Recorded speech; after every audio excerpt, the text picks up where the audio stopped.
जाओ जाओ, दूर हटो, हटो यहाँ से, पास नहीं आना मेरे। जाओ जाओ जाओ, हटो, मुझे मार मत, मुझे मार मत, जाओ प्लीज, जाओ।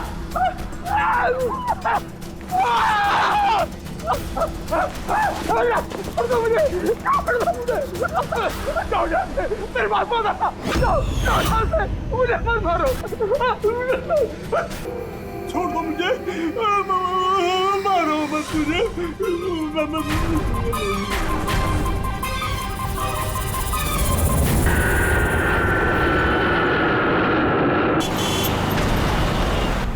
थोड़ा जल्दी चलाओ।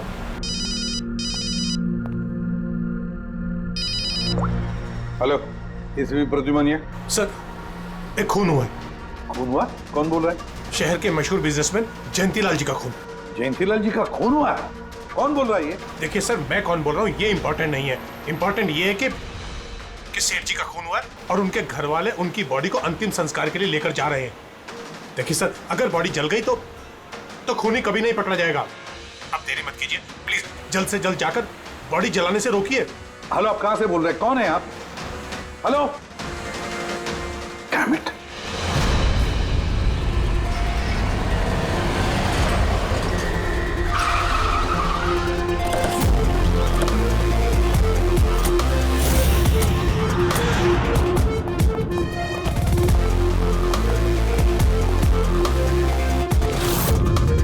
अरे कौन है आप लोग?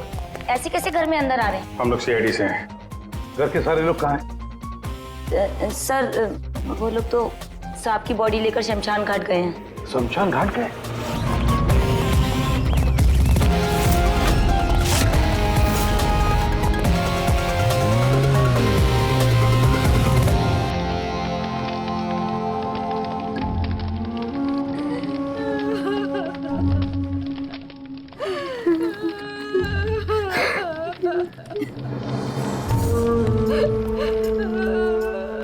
क्या बताऊं मैं, यकीन नहीं हो रहा कि जयंती भाई अब हमारे बीच नहीं है। 15 साल पुरानी दोस्ती थी मेरी। वो तो मेरे बड़े भाई जैसे थे। पता नहीं ये सब कैसे अचानक से हो गया।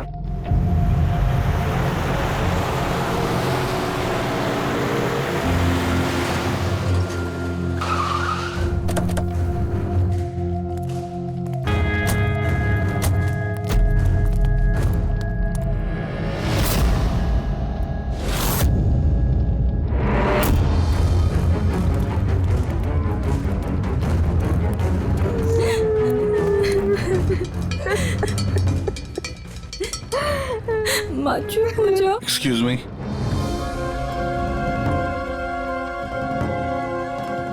देखिए हम लोग सीआईडी से हैं।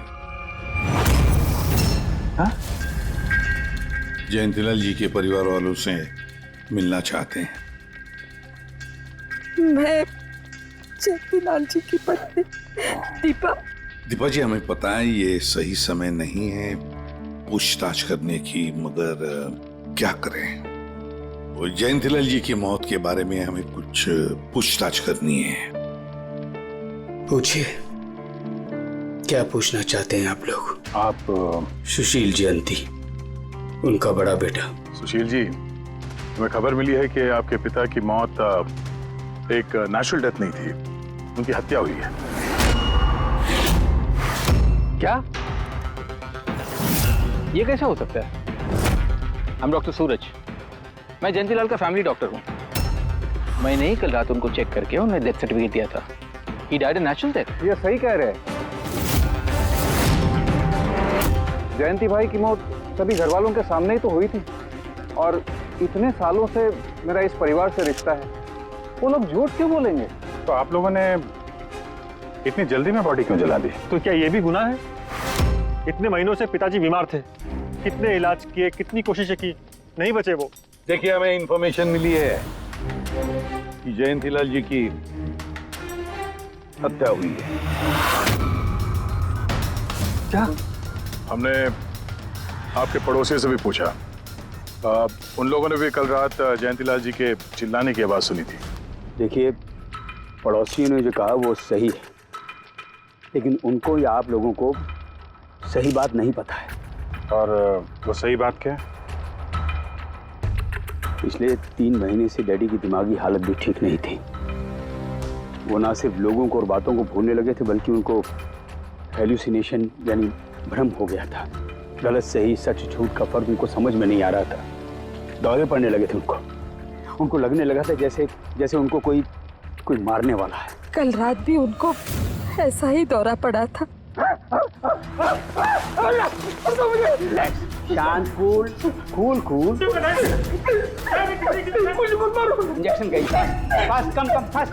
डैडी, शांत, रिलैक्स। और इस बार अटैक इतना बड़ा था कि मुझे उन्हें बेहोशी का इंजेक्शन देना पड़ा और 2 घंटे बाद उनकी मौत हो गई। मैं आपको सारी डिटेल्स दे सकता हूँ, उनकी मेडिकल रिपोर्ट्स, मेडिकल हिस्ट्री, दवाइयाँ, सब कुछ दे सकता हूँ मैं आपको। हो गई तसल्ली आपको? अब हम अपना काम कर लें। इतनी जल्दी भी क्या है हेमंत? जरा सच तो सामने आ जाए।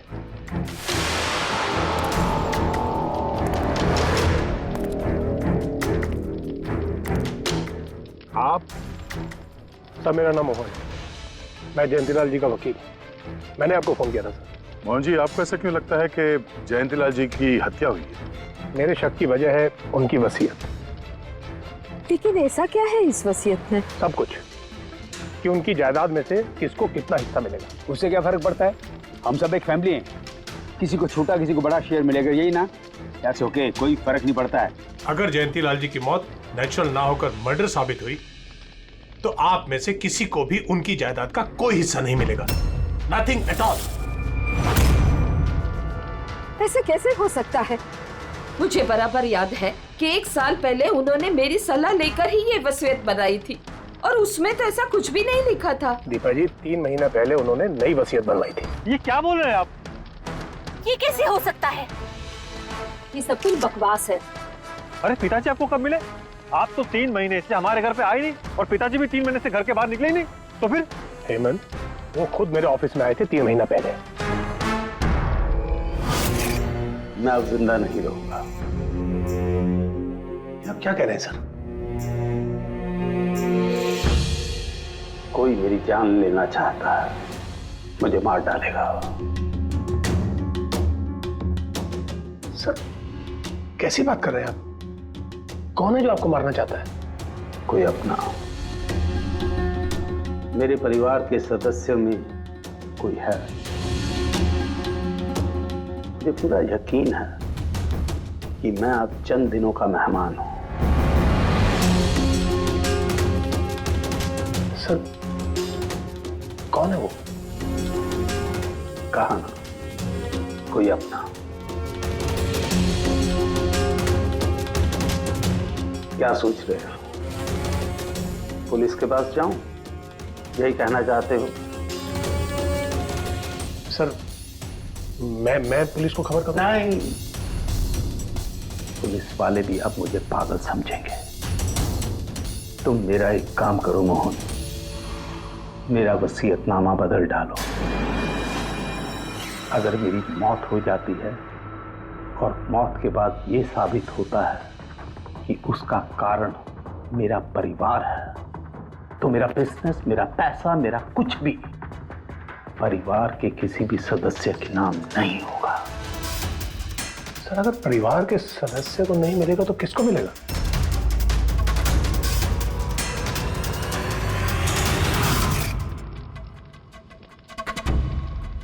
हमें नहीं तो किसे मोहन? जायदाद किसको मिलेगी? सर, सीआईडी को।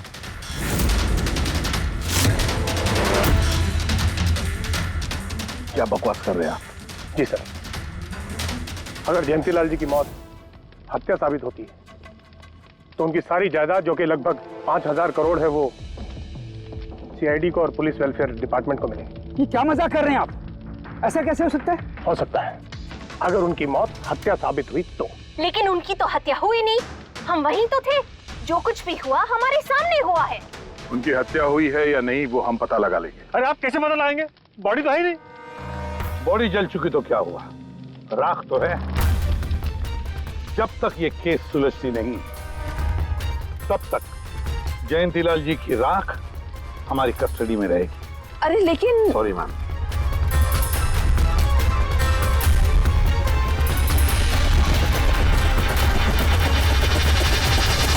सर मैं मानता हूं कि डैडी नाराज थे, नहीं दे रहे थे मुझे पैसे, पर मुझे यह भी पता है कि वो मुझे और मेरे परिवार को मरने के लिए नहीं छोड़ सकते थे।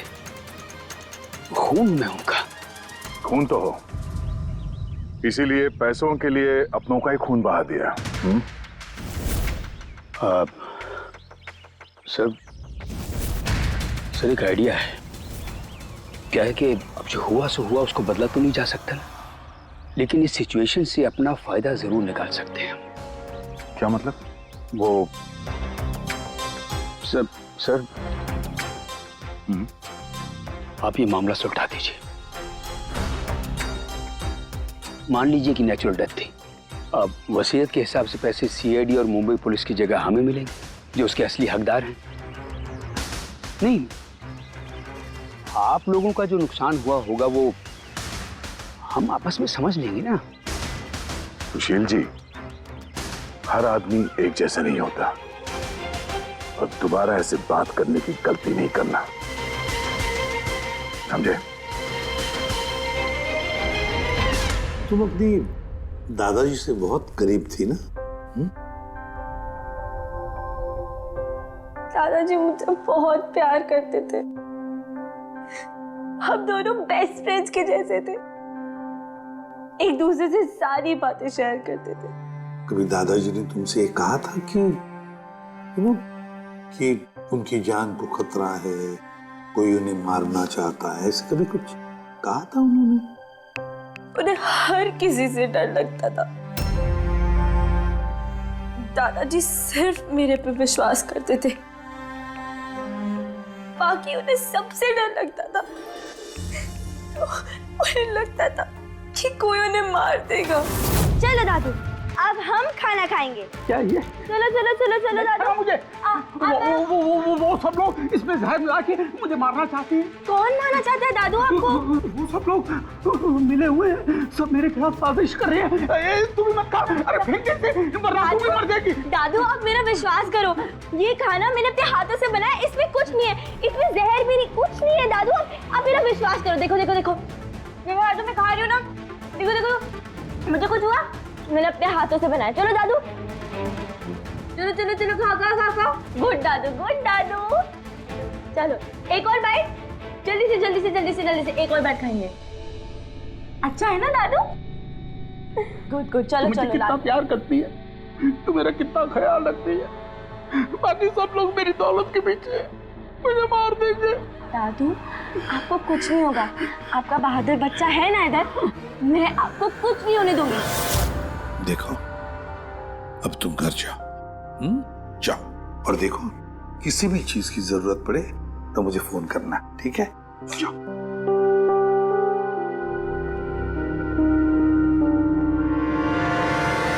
हाँ सारुके, बता क्या निकला राख में से?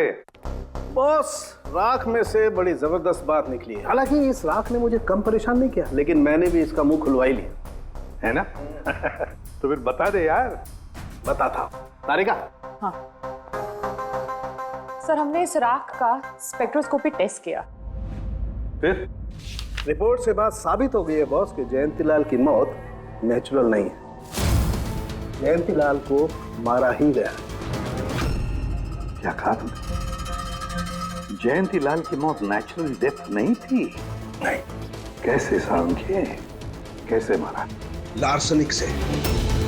लार्सनिक? जयंतीलाल की राख में हमें लार्सनिक मिला है बॉस। राख में से लार्सनिक? सर कुछ केमिकल्स और हेवी मेटल्स, धातु ऐसे होते हैं जो जलने पर भी नहीं खत्म होते। लार्सेनिक उनमें से एक है, इसलिए लाश के पूरी तरह जल जाने के बावजूद उसमें मौजूद लार्सेनिक जलाने और राख में ऐसे ही रहा। लेकिन एक बात समझ में नहीं आ रही है सारुके, कि अगर जयंतीलाल की मौत लार्सनिक की वजह से हुई है तो फिर उसके फैमिली डॉक्टर सूरज को ये पता कैसे नहीं चला? पता कैसे नहीं चला? उसने नेचुरल डेथ का सर्टिफिकेट इश्यू किया ही कैसे और क्यों? बॉस, अगर लार्सनिक जैसा जहरीला केमिकल इंसान के शरीर में एक साथ बहुत ज्यादा मात्रा में पहुंचा दिया जाए तो इंसान की तुरंत मौत हो जाती है, लेकिन अगर यही जहर धीरे धीरे थोड़ी थोड़ी मात्रा में उसके शरीर में पहुंचाया जाए तो उसकी मौत एक साथ एकदम नहीं होती है। पहले उसकी याददाश्त जाती है, फिर उसे अजीब अजीब से सपने आने लगते हैं, उसे हेलुसिनेशन होने लगता है, भ्रम होने लगता है, फिर पागलपन के दौरे पड़ते हैं। और जयंतीलाल के साथ ये सब कुछ हो रहा था। लार्सनिक? जी हाँ, लार्सनिक। और इससे यह साबित हो गया कि जयंतीलाल जी की मौत बीमारी से नहीं बल्कि उनका खून किया गया। लेकिन ये किया किसने? वही पता करने हम लोग यहाँ हैं। अभिजीत, जयंतीलाल जी का कमरा चेक करना पड़ेगा। Okay sir.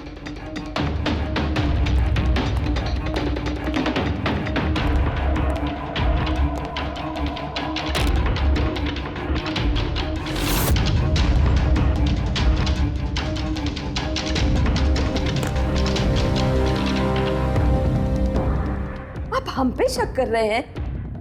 आपने ऐसे सोच भी कैसे लिया कि हम लोगों में से कोई ऐसी घिनौनी हरकत कर सकता है?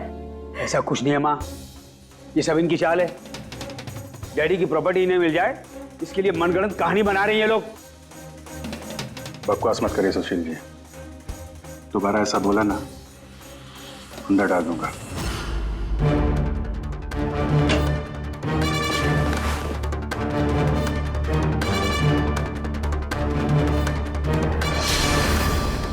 आप धमकाकर हमें चुप करा सकते हैं लेकिन कुछ साबित नहीं कर सकते।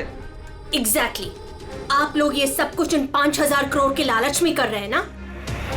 बोल चुके आप लोग, अब बस सीआईडी को अपना काम करने दीजिए। क्या मजाक नहीं चल रहा है? एक आदमी का खून हुआ है, खून। आप सबकी भलाई इसी में है कि हमारे साथ कोऑपरेट करें। अच्छा, अब सीआईडी धमकाने भी लगी है। ये धमकी नहीं है, ये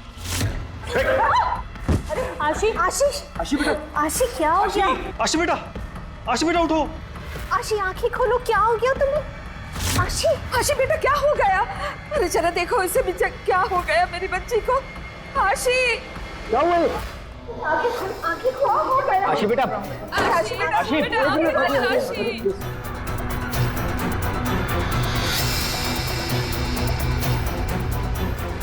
क्या हो गया इसे? आशी इसे हॉस्पिटल ले जाना पड़ेगा फौरन। हाँ पंकज, क्या? माय गॉड, ये अच्छा ठीक है। क्या हुआ? ये डॉक्टर सूरज ने आशी के कुछ टेस्ट किए थे, पता चला कि उसके खून में भी लार्सेनिक है। लेकिन सर, लार्सेनिक आशी के खून में पहुंचा कैसे होगा? सर, ऐसी कोई कॉमन चीज जो जयंतीलाल जी और आशी दोनों के कांटेक्ट में आई हो? खाना। अब आशी ने बताया था ना कि कुछ दिनों से जयंतीलाल जी का खाना वो खुद टेस्ट कर रही थी। नहीं बस खाना नहीं, ये कुछ और है। ये सालों के साथ ये आपको कैसे पता चला? बताता हूं, बस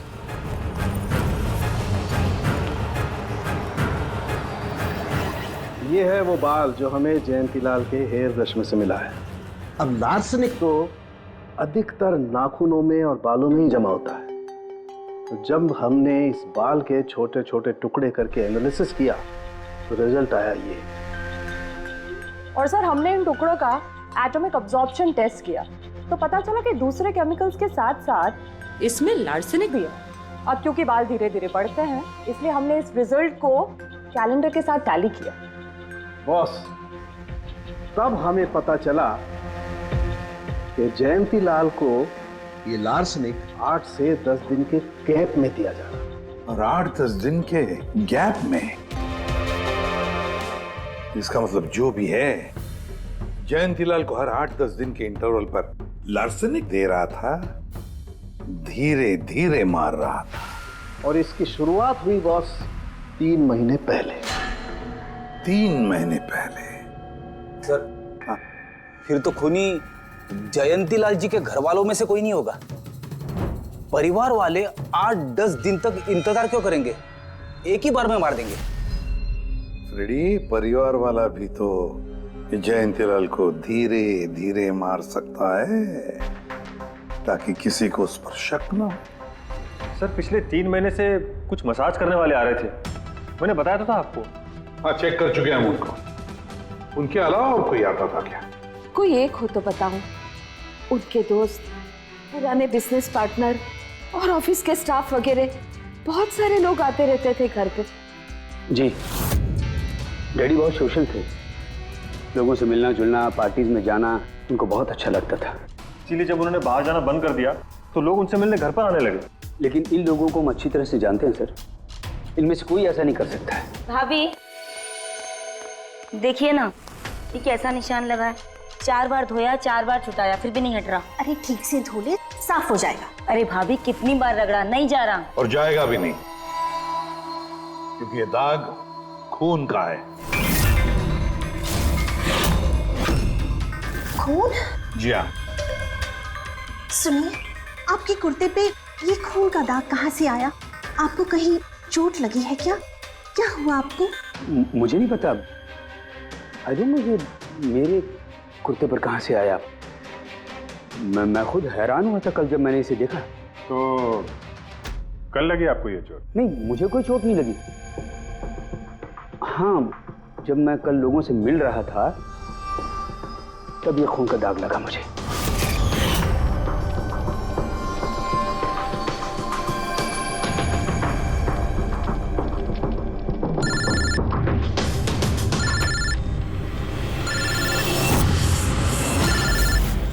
बिना चोट खून के धब्बे, अजीब बात है। वही तो। और कुछ हुआ था कल? कोई खास बात? नहीं सर, और कोई खास बात नहीं। साहब, एक बात अजीब हुई थी। क्या? कल सुबह मुझे गार्डन में कांच के कुछ टूटे हुए टुकड़े मिले थे। कांच के टूटे हुए टुकड़े? तो फिर? साहब, उन टुकड़ों में खून लगा हुआ था। क्या? कांच के टुकड़ों में खून लगा हुआ था? जी। कहाँ पर है वो? अब वो तो मैंने कचरे के डिब्बे में डाल दिए। इस कुर्ते पे खून, कांच के टुकड़े पे खून। कहाँ देखे थे वो कांच के टुकड़े तूने? ये देखिए, यहाँ पर मिले थे मुझे कांच के टुकड़े। यहाँ पर? जी।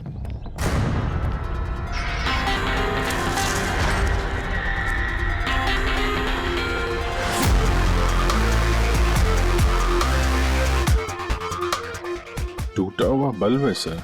बल्ब का टुकड़ा मिला क्या उसको? काम करो अभिजीत, इस घर में जितनी भी लाइटें हैं, लैंप्स हैं, सब चेक करो। देखो कोई बल्ब गायब है क्या?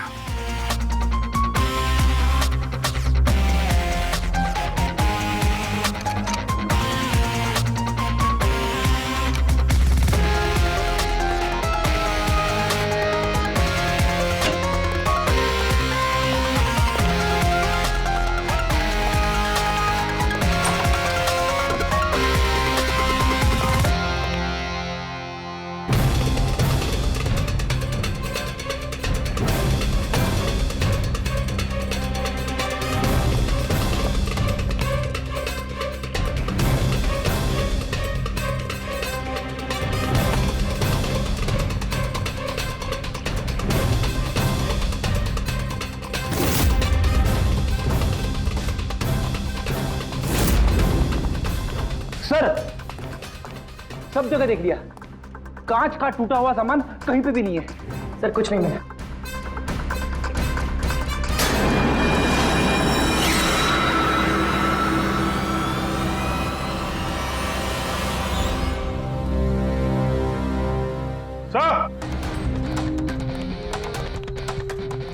अभिजीत, ये सही, ये देखिए,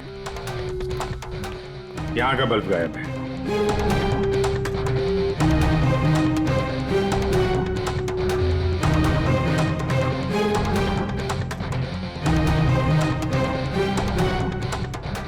बड़ी अजीब बात है, ये लैम्प तो बिल्कुल ठीक था। मैं और दादू इस लैम्प के नीचे काम भी किया करते थे। और जिस तरह दादू की मौत हुई तब भी ये लैम्प ठीक था, इसमें बल्ब था और ऑन था।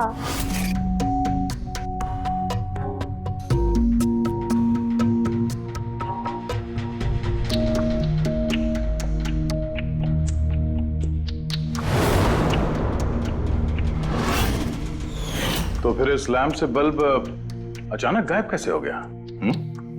क्यों कविता? नहीं साहब, मुझे कुछ नहीं मालूम। ये बल्ब कैसे गायब हुआ, किसने निकाला, मैं कुछ नहीं जानती। लेकिन सर ये बल्ब कोई गायब करेगा क्यों? सर इस बल्ब का और इस लैंप का कुछ ना कुछ तो लेना देना है इस केस में।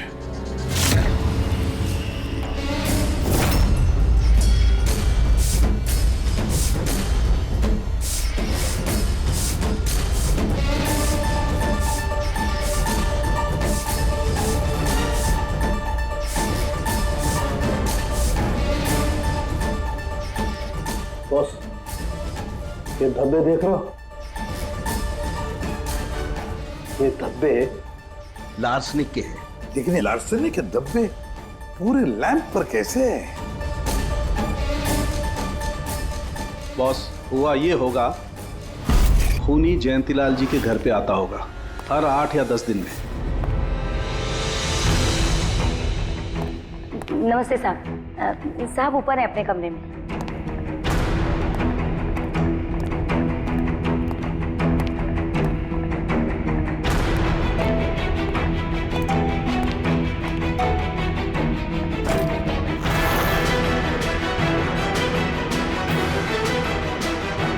और चुपके से जयंतीलाल के टेबल लैंप पे लार्सनिक छिड़कता होगा।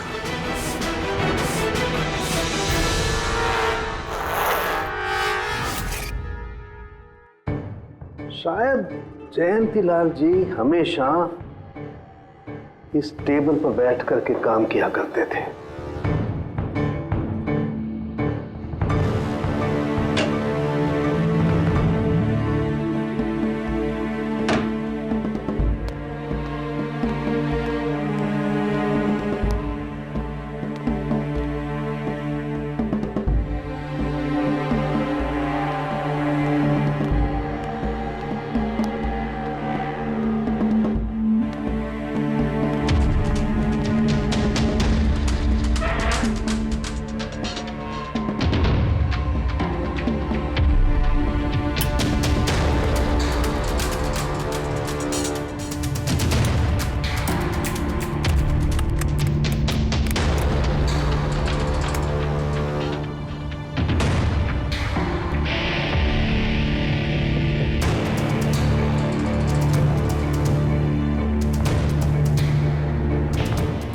और जैसे ही ये बल्ब गर्म होता था, लार्सनिक धीरे धीरे फैलकर जयंतीलाल जी की सांसों में घुल जाता था।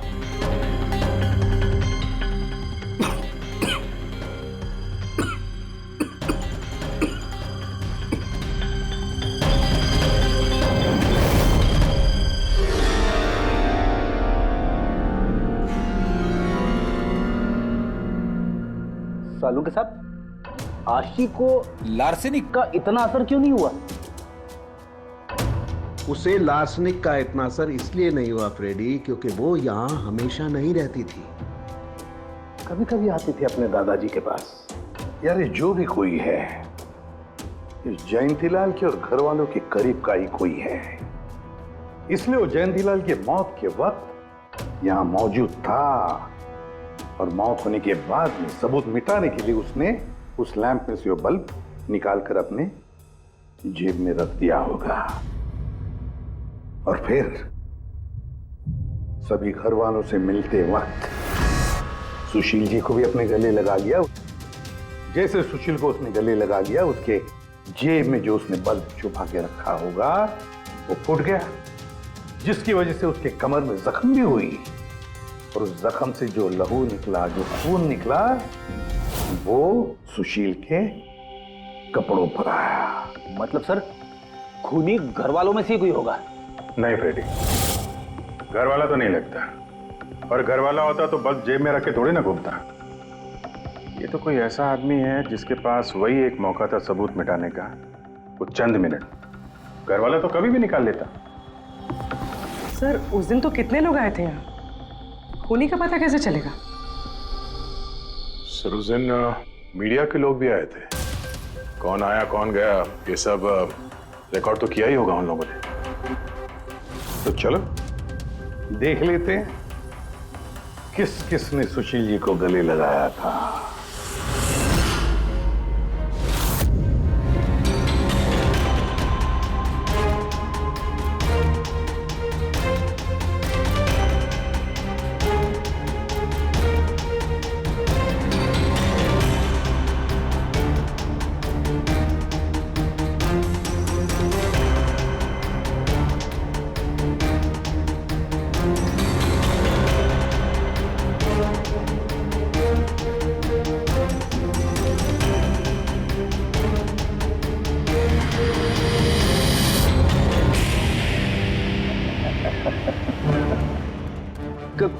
क्या हुआ सर? खूनी का पता चल गया? हाँ फ्रेडी, खूनी मिल गया। कौन है? फ्रेडी, इस आदमी की पूरी कुंडली निकालो, पता लगाओ पिछले 3 महीनों में ये कहां कहां गया था, किस किस से मिला था, क्या क्या किया है इसने, सब कुछ।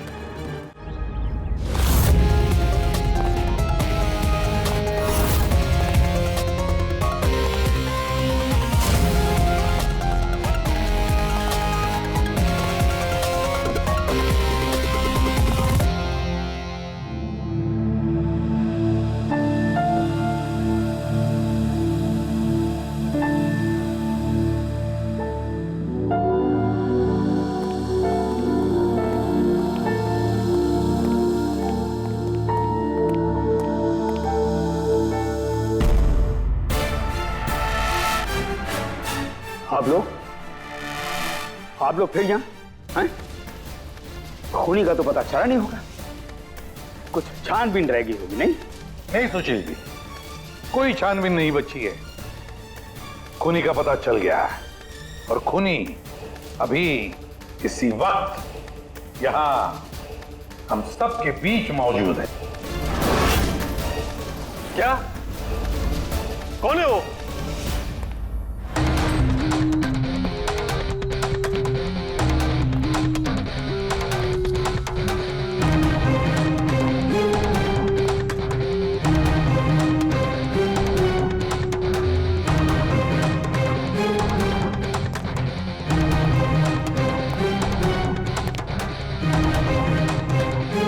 अरविंद जी,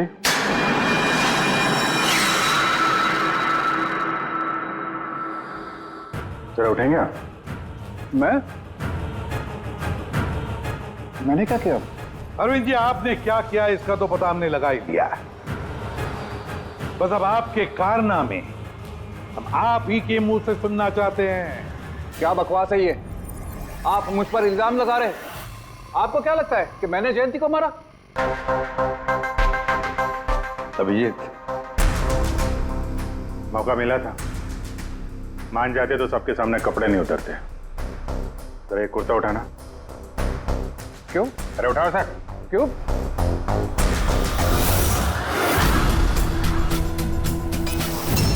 क्या है ये? निशान कैसा है? हाँ? कौन सी भाषा बोल रहे हो तुम? हिंदी में बोलो, हिंदी में, मातृभाषा है हमारी। भूल गए क्या? याद दिलाओ। हाँ? नहीं सर,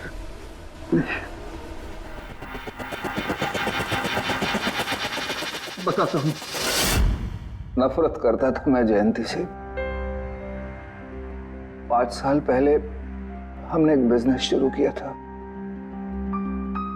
आज ये इतना बड़ा 5000 करोड़ का एम्पायर है ना, वो मेरे मेहनत की कमाई थी। मैंने अपनी जिंदगी की सारी जमा पूंजी इस बिजनेस पे लगाई थी, पर जयंती की नीयत में खोट थी। उसने मुझे धोखा दिया, मुझे मेरी ही कंपनी से निकाल दिया। तब मैंने सोचा कि जब मौका मिलेगा तो मैं इसका हिसाब चुकता करूंगा।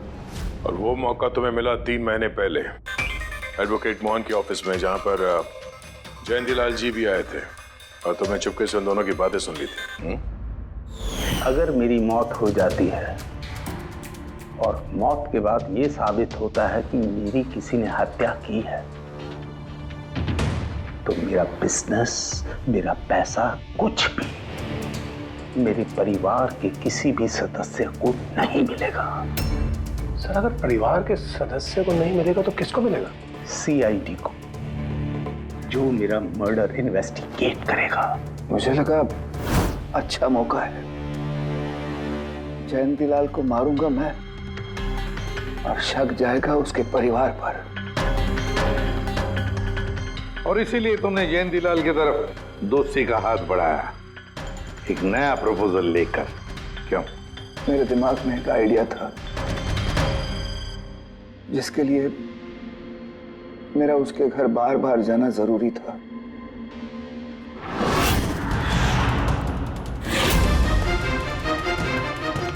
साहब ऊपर है अपने कमरे में।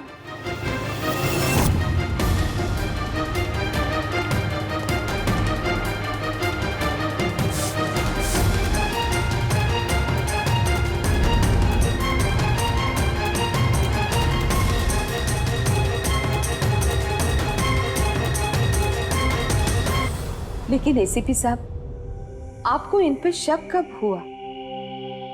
दीपा जी, जयंतीलाल जी की अंत्येष्टि के दिन जो मीडिया कवरेज हुआ था, जो मीडिया वालों ने वीडियो फुटेज लिया था, उसकी मदद से जयंतीलाल जी के अंत्येष्टि के दिन घर के बाहर जो इन्होंने कुर्ता पहना था, शमशान भूमि पर वो कुर्ता बदल दिया गया था, क्योंकि उस पर खून जो लगा हुआ था।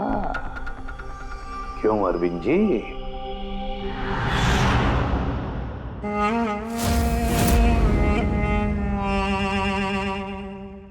अरविंद जी, बदले की आग में तुमने जयंतीलाल का खून कर दिया। क्या मिला तुम्हें? कैसा सुख मिला? गलत किया तुमने, गलत किया। रेडी?